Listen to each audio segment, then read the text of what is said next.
Somebody also asked about the behind the back 5-beat weave. Is it possible? Yes, of course it's possible. In fact, this behind the back 5-beat weave is exactly the kind of move that's probably easier than you think.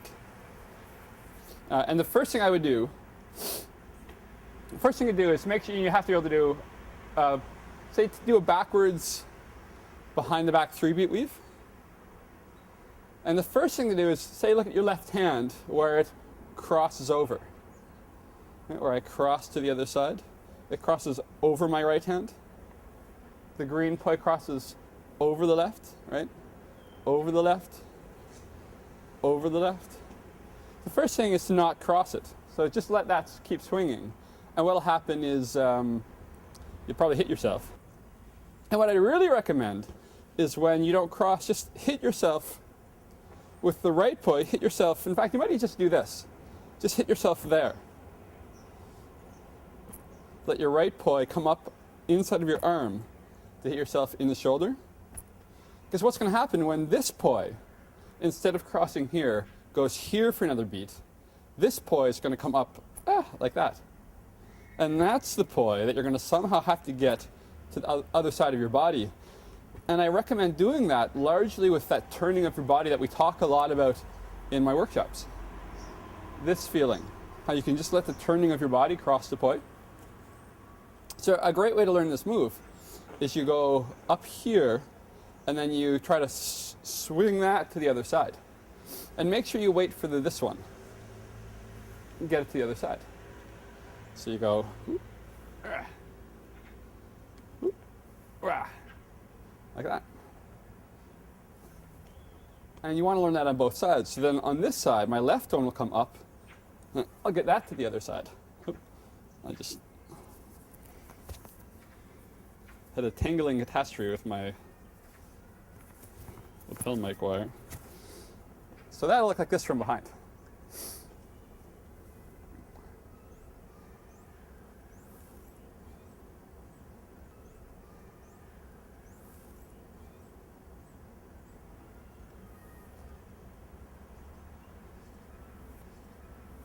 Right? Because then the behind that 5-beat weave will look like this.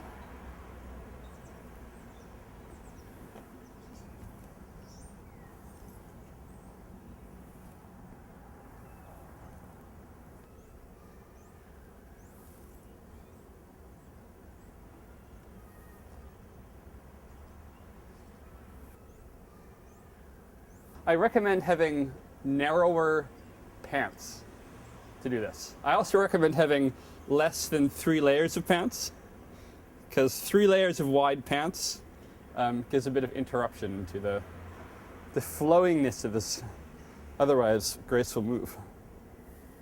Oops.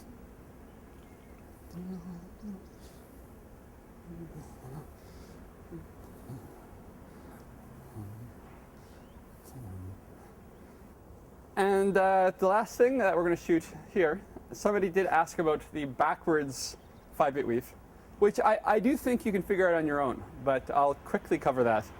That basically, and maybe we'll do it a slightly different way. You can let this poi hang. The other poi, if you're spinning it backwards, you want to swing it inside to get it over, to start the weave. So my right poi, I'll spin backwards. I'll get it inside of the left to lead back over to where it came from, and then into the weave from there. And then same thing from the other side. The left is going to cut the inside of this one to take me into the weave, because that's the feeling. Like, say you're like this, that right one hooks under to go over, and the left hooks under to go over. But what happens if people have been doing the backwards weave for a year or two, they slip into this because of the muscle memory, into the 3-beat weave. So it really helps to do something different. I find that helps in a lot of moves. If you do something that is outside of the normal pattern to learn the new part of the pattern, it helps. So instead of doing it from the weave, where it's so easy to keep doing the weave, you do this, which is sort of new anyway. So you take this and you slip to the inside, and then this to the inside, and then this to the inside, and then this to the inside.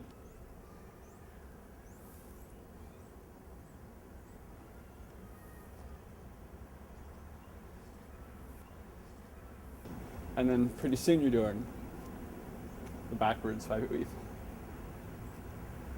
And it's the same theory. You could also wait even further and do a backwards 7-beat weave, etc., etc. Then you could let your poi tangle and do a 9-beat weave. If you're here in a backwards, doing a 5-beat weave in and out lets the pattern swing through the air so slowly. Or even if you were to do a 7-beat, it would come and spend so much time before it goes behind that it really does have some theatrical opportunity, I think.